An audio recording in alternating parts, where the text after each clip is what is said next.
Hello viewers, আজকের মুভিটা একটা সাইকো বাচ্চা মেয়েকে নিয়ে। মুভিটার নাম অরফান। একটা পরিবার অরফানেজ হোম থেকে 9 বছরের একটা বাচ্চা মেয়েকে অ্যাডপ্ট করে নিয়ে আসে। কিছুদিন যাওয়ার পর মেয়েটা শয়তানের রূপ ধারণ করে। একদিন মেয়েটা তার স্টেপ বাবার সঙ্গে করতে চায়, কিন্তু বাবা এতে রাজি না হলে মেয়েটা তার বাবাকেই খুন করে ফেলে। সো বুঝতেই পারছো মুভিটা সাসপেন্সে ভরপুর। তো চলো আর দেরি না করে মুভির এক্সপ্লেনটা শুরু করা যাক। মুভির শুরুতে একজন কাপড়কে দেখানো হয়। মেয়েটার নাম কেট আর ছেলেটার নাম জন। কেটের লিভার পেন শুরু হলে জন তাকে হসপিটালে নিয়ে আসে, কিন্তু হসপিটালে ওর প্রচুর রক্ত বের হয়। তখন কেটকে এমার্জেন্সি থিয়েটারে নিয়ে যাওয়া হয়। বাচ্চা ডেলিভারি হওয়ার পর কেট জানতে পারে ও একটা মৃত বাচ্চার জন্ম দিয়েছে। এটা শুনে কেট ভীষণ কষ্ট পায় এবং চিৎকার করে কান্না করতে শুরু করে। তখন সাথে সাথে ওর ঘুম ভেঙে যায়, অর্থাৎ এটা তার কাছে একটা স্বপ্ন ছিল। কিন্তু এটা স্বপ্ন হলেও সত্যি।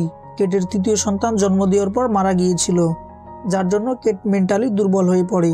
তাদের বিবাহিত জীবনও এই কারণে অনেক অশান্তি চলতে থাকে। কেট এইসব দুঃখ ভোলানোর জন্য ড্রিঙ্ক করতে শুরু করে। জন ও কেটের দুটো বাচ্চা আছে। 5 বছরের মেয়ে যার নাম ম্যাক্স।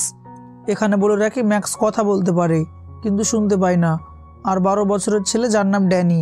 তারা তাদের 2 সন্তানকে ভীষণ ভালোবাসে, কিন্তু এসবের মধ্যেও কেট তার মৃত সন্তানকে অনেক মিস করে।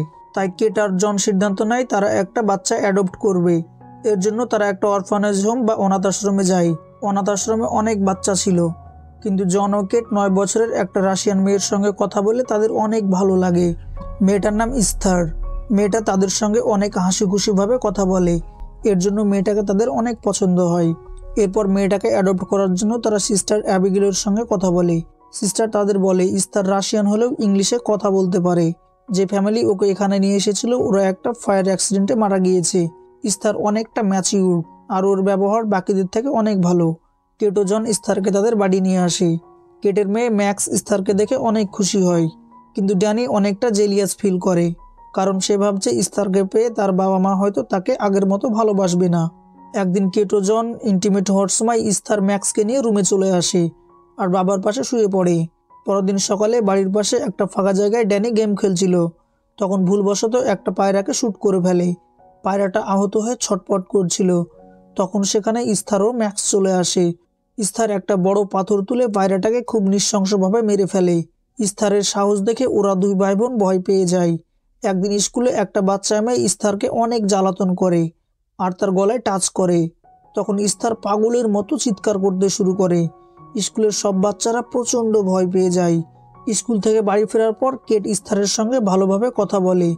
তারা দুজনে কিছু টাইম স্পেন্ড করে। কেট ভালোবেসে ইস্থারকে জড়িয়ে ধরে, যেমনটা একজন মা তার সন্তানকে ভালোবাসে। পরের দিন কিচেনে জন আর কেট অন্তরঙ্গ হয়ে যাওয়ার সময় ইস্থার চলে আসে। ইস্থারকে দেখে তারা দুজনে অনেক ইমব্রাসিং ফিল করে। কিছুক্ষণ পর কেট ইস্থারের সঙ্গে এই বিষয়ে কথা বলতে গেলে ইস্থার বলে তাকে সেক্স বিষয়ে কিছু বলার প্রয়োজন নেই, কারণ সে আগে থেকে এইসব বিষয়ে খুব ভালো জানে। ইস্থারের সেক্স সম্পর্কে এত বেশি নলেজ দেখে কেট অবাক হয়ে যায়। পরের দিন জন তার বাচ্চাদেরকে নিয়ে একটা পার্কে ঘুরতে যায়। পার্কে সবাই খেলাধুলা করছিল। ওখানে ইস্থার সেই মেয়েটিকে দেখতে পায় যে তাকে স্কুলে জ্বালাতন করত। ইস্থার মেয়েটার দিকে অদ্ভুতভাবে তাকিয়ে থাকে। তখন মেয়েটা ভয় পেয়ে যায়। তারপর পার্কে সবাই খেলতে খেলতে একটা জায়গায় লুকিয়ে পড়ে। তখন সেই মেয়েটা সবাইকে খুঁজতে খুঁজতে একটা চঙের উপরে উঠে আসে। উপরে উঠে মেয়েটা একটা জানালা দিয়ে নিচের দিকে উঁকি মারে। তখন ইস্থার পিছন থেকে মেয়েটাকে ধাক্কা দিয়ে নিচে ফেলে দেয়। মেয়েটা প্রচণ্ড ব্যথা পায়।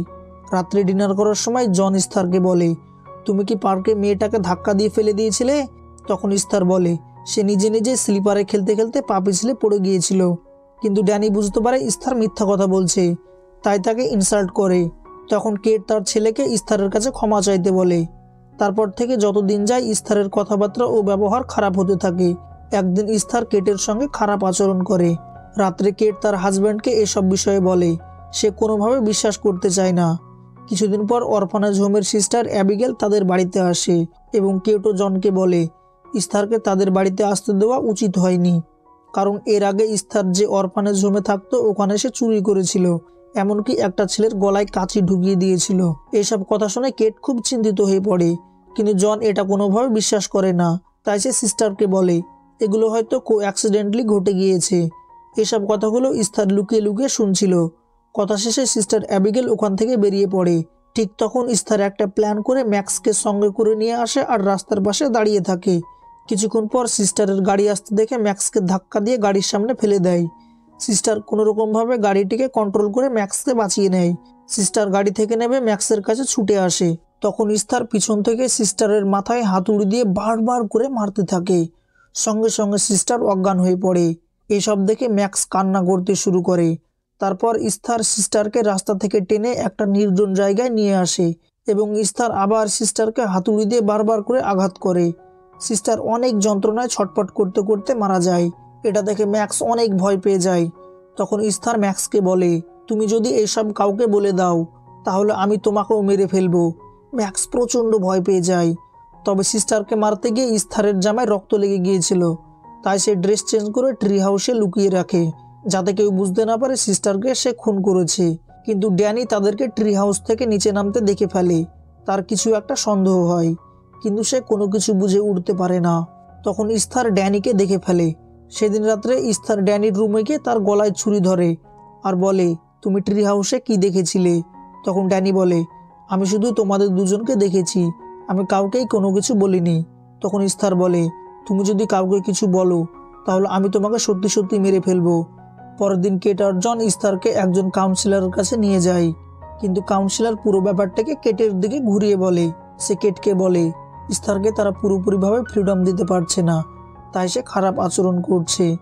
এইসব শুনে জন কেটের ওপর রেগে যায়। বাড়িতে পৌঁছানোর পর অরফানেজ হোম থেকে কেটের কাছে কল আসে, যেখানে কেট জানতে পারে সিস্টার অ্যাবিগেল তাদের বাড়ি থেকে বেরোনোর পর থেকে তাকে আর খুঁজে পাওয়া যাচ্ছে না, অর্থাৎ সে মিসিং। তারপর পুলিশ ইনভেস্টিগেশন করে সিস্টারের লাশ খুঁজে বের করে, কিন্তু পুলিশ এটা জানতে পারে না কেট সিস্টারকে খুন করেছে। কেট অবাক হয়ে যায় আর ইস্থারকে সন্দেহ করতে শুরু করে। তাই সে ইস্থারের সম্পর্কে আরও কিছু জানার জন্য রাশিয়ার অরফানেজ হোমে কল করে। কেট জানতে পারে ইস্থার নামের কেউ রাশিয়ান অরফানেজ হোমে থাকার কোনো রেকর্ড নেই। কেট কোনো কিছু বুঝে উঠতে পারছে না। তার মনে ইস্থারকে নিয়ে একটা সন্দেহ জেগে ওঠে। পরদিন জন ইস্থারের কাছে আসে। তখন ইস্থার বলে, তুমি পাশে থাকলে আমার অনেক ভালো লাগে। তখন জন বলে, তাহলে তোমার মাকে কেমন লাগে? তখন ইস্থার বলে, সে তো আমার পালিত মা, তাই আমাকে খুব একটা ভালোবাসে না। এটা শুনে জন বলে, তুমি মাকে খুশি করার জন্য কিছু একটা করো, যাতে করে তোমার প্রতি ভালোবাসা জেগে ওঠে। কিছুক্ষণ পর কেট যখন কিচেনে রান্না করছিল, ইস্থার কয়েকটা সাদা গোলাপ নিয়ে এসে তাকে দিতে যায়। আসলে এই গোলাপগুলো ইস্থার কেটের ছোট মেয়ে জেসিকার কবর থেকে তুলে নিয়ে এসেছিল। এটা দেখে কেট অনেক রেগে যায় আর ইস্থারের হাত চেপে ধরে গোলাপগুলো কেড়ে নেয়। তখন জন এসে কেটকে সামলে নেয়। এরপর কেট জেসিকার কবরের সামনে গিয়ে কাঁদতে শুরু করে। আর এদিকে ইস্থার কেটকে জনের কাছে খারাপ করার জন্য সে নিজে নিজেই তার হাতটা ভেঙে ফেলে। তারপর বিছানায় শুয়ে শুয়ে কান্না করতে থাকে। কান্নার আওয়াজ শুনে জন এসে ইস্থারের ভাঙা হাতটা দেখে। সে বুঝতে পারে কেটের জন্য এইসব হয়েছে। এর জন্য সে কেটকে অ্যাভয়েড করতে শুরু করে। কেট জনের অপমান সহ্য না করতে পারে ড্রিঙ্ক করতে শুরু করে। পরের দিন কেট ওর বাচ্চাদের স্কুলে রাখতে যায়। ড্যানি গাড়ি থেকে নামতেই তার ব্যাগ থেকে একটা বই পড়ে যায়। কেট বইটা কুড়িয়ে ওকে দিতে যায়। এই সময় ম্যাক্স গাড়িতে বসেছিল। তখন ইস্থার এসে গাড়িটা স্টার্ট করে দেয়, যার কারণে গাড়িটা পিছন দিকে গড়তে শুরু করে। কেট দৌড়ে গিয়ে গাড়িটাকে থামানোর চেষ্টা করে, কিন্তু সে পারে না। গাড়িটা গড়তে গড়তে বরফে গিয়ে আটকে যায়। একটুর জন্য ম্যাক্স প্রাণে বেঁচে যায়। কেট বাড়ি ফিরে এসব কথা জনকে বললে সে কোনোভাবে বিশ্বাস করে না, কারণ সে আগের দিন রাতে ড্রিঙ্ক করেছিল। আর এইদিকে ড্যানি ম্যাক্সের কাছে আসে। ওখানে ম্যাক্স পেন্টিংয়ের সাহায্যে ড্যানিকে বলে ইস্থার অরফানেজ হোমের সিস্টার অ্যাবিগেলকে খুন করেছে এবং যে হাতুড়ি দিয়ে ওকে মেরেছে সেই হাতুড়িটা ট্রি হাউসে রাখা আছে। তবে এসব কথা ইস্থার লুকিয়ে লুকিয়ে শুনে নেয়। পরের দিন কেট ইস্থারের রুমে খুঁজতে খুঁজতে একটা বাইবেল খুঁজে পায়। বাইবেলের পেছন দিকে কেট দেখতে পায় সারণী ইনস্টিটিউশন নামে একটা সিল করা আছে। কেট অনলাইন থেকে সারণী ইনস্টিটিউশনের কন্ট্যাক্ট নাম্বার খুঁজে বের করে। ওখানে ফোন করে কেট জানতে পারে সারণী ইনস্টিটিউশন একটি মেন্টাল হসপিটাল, অর্থাৎ পাগলাগারদ, যেটি রাশিয়াতে নয় অ্যাস্থেনিয়ায় অবস্থিত। অন্যদিকে ড্যানি ট্রি হাউসে গিয়ে হাতুড়িটা খুঁজতে থাকে। তখন ইস্থার এসে ট্রি হাউসে আগুন লাগিয়ে দেয়, যাতে করে সমস্ত এভিডেন্স পুড়ে ছারখার হয়ে যায়। কিন্তু ড্যানি ট্রি হাউসে আটকা পড়ে যায়। ড্যানি ভয়ে চিৎকার করতে শুরু করে। ড্যানি কোনোভাবে জানালা দিয়ে নিচে লাফ দেয়, কিন্তু অনেক উঁচু থেকে নিচে লাফ দেওয়ায় ড্যানির সঙ্গে সঙ্গে অজ্ঞান হয়ে পড়ে। ইস্থার একটা পাথর তুলে ওকে মেরে ফেলতে যায়। এ সময় ম্যাক্স পিছন থেকে ইস্থারকে ধাক্কা দিয়ে পাথরটা ফেলে দেয়। তখন ওখানে কেট দৌড়ে চলে আসে আর ড্যানিকে হসপিটালে নিয়ে যায়। ডক্টর কেটো তার হাজব্যান্ডকে বলে চিন্তার কোনো কারণ নেই, জ্ঞান ফিরে আসলেই সব ঠিক হয়ে যাবে। তখন ইস্তার মনে মনে ভাবে ড্যানি যদি বেঁচে যায় তাহলে তার সমস্ত কুকর্মের কথা ফাঁস হয়ে যাবে। তাই ইস্তার ড্রিঙ্ক করার বাহানা দিয়ে ওখান থেকে বেরিয়ে ড্যানির রুমে চলে যায়। ইস্তার ড্যানির অক্সিজেন মাস্কটা খুলে দিয়ে রুম থেকে বেরিয়ে পড়ে, কিন্তু ডাক্তাররা তাড়াতাড়ি করে এসে তাকে বাঁচিয়ে নেয়। ড্যানি একটুর জন্য প্রাণে বেঁচে যায়। তবে কেট বুঝতে পারে ইস্তারই এই কাজটা করেছে, তাই সে সোজা ইস্তারের কাছে গিয়ে ওকে টেনে একটা চড় মারে। কেট চিৎকার করে জনকে বলে ড্যানিকে ইস্তারই খুন করার চেষ্টা করেছে, কিন্তু জন কোনোভাবেই কেটের কথা বিশ্বাস করতে চায় না। কেটের চিৎকার চেঁচামেচি শুনে ডাক্তাররা এসে ওকে একটা ইঞ্জেকশন দিয়ে অজ্ঞান করে দেয়। কিছুক্ষণ পর কেটের জ্ঞান ফিরে আসলে জন ওকে হসপিটালে রেখে ম্যাক্স ও ইস্তারকে নিয়ে বাড়ি চলে আসে। বাড়ি এসে টেনশনে প্রচুর ড্রিঙ্ক করতে থাকে। তখন ইস্তার বড়দের মতো পোশাক পরে জনের পাশে এসে বসে আর জনকে বলে আমি তোমাকে অনেক ভালোবাসি, আমি তোমার সঙ্গে সেক্স করতে চাই। জন প্রচণ্ড রেগে গিয়ে বলে আমি তোমাকে আমার মেয়ের মতো ভালোবাসি, আমি তোমার সঙ্গে সেক্স করতে পারবো না, আমি কালকেই অরফানেজে ফোন করে তোমাকে রেখে আসবো। ইস্তার রেগে গিয়ে সোজা তার রুমে চলে যায়। আর এদিকে হসপিটালে কেটকে সারণী ইনস্টিটিউশন থেকে একজন ডক্টর ফোন করে। ডক্টর কেটকে বলে ইস্তারের আসল নাম হলো লিনা ক্ল্যামার, ওর বয়স 33 বছর, ওকে দেখতে একদম বাচ্চাদের মতো। রেয়ার হরমোন ক্ষরণের কারণে ওর বয়স বোঝা যায় না। ইস্তার অ্যাটলিস্ট 7 জনকে খুন করেছে, একটা বাড়িতে আগুন লাগিয়ে দিয়ে সবাইকে মেরে ফেলেছে। এসব শুনে কেট ভয় পেয়ে যায় আর বাড়িতে যাওয়ার জন্য বেরিয়ে পড়ে।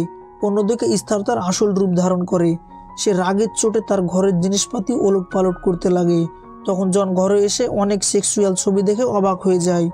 এদিকে কেট জনকে ফোন করে, ফোনটা ধরার জন্য জন নিচে নেমে আসে। তখন ইস্তার একটা ছুরি জনের বুকে ঢুকিয়ে দেয়। ইস্তার ছুরিটা জনের বুকে বারবার করে মারতে থাকে, যার কারণে জন ওখানেই মারা যায়। এসব ম্যাক্স উপর থেকে দেখে ফেলে। ইস্তার ম্যাক্সকে মারার জন্য তাকে ধরতে যায়, কিন্তু ম্যাক্স একটি আলমারির ভিতর লুকিয়ে পড়ে। ততক্ষণও কেট বাড়িতে পৌঁছে যায়। বাড়িতে এসে দেখে জনের লাশ পড়ে রয়েছে। কেট প্রচণ্ড কান্না করতে শুরু করে। তারপর কেট সারা বাড়িতে ম্যাক্সকে খুঁজতে শুরু করে, কিন্তু সে ম্যাক্সকে কোথাও খুঁজে পায় না। হঠাৎ করে ইস্তার কেটের ওপর অ্যাটাক করে, কেটের হাত দিয়ে রক্ত বেরোতে শুরু করে। ওইদিকে ম্যাক্স গোলাপের বাগানে এসে লুকিয়ে পড়ে। কেট কোনোভাবে তার মেয়েকে নিয়ে বাড়ির বাইরে বেরিয়ে আসে। ইস্তারও কেটের পিছু নিতে নিতে আবার অ্যাটাক করে দেয়। ইস্তার ছুরিটা দিয়ে কেটকে মারার চেষ্টা করে। তখন ম্যাক্স পুড়ে থাকা একটা গান দিয়ে শ্যুট করে, যার কারণে বরফে ফাটল ধরে যায়। কেট আর ইস্তার দুজনে জলে পড়ে যায়। কেট কোনোরকমভাবে উপরে ওঠার চেষ্টা করে, তখন ইস্তার তার পা ধরে টান দেয়। নিজেকে বাঁচানোর জন্য কেট জোরে ইস্তারের মুখে লাথি মারে, যার কারণে ইস্তারের ঘাড় ভেঙে জলে পড়ে যায়। ইস্তার ওখানেই মারা যায়। কেট তার মেয়েকে নিয়ে বাড়ি ফিরে আসে। আর এখানেই মুভিটা শেষ হয়ে যায়।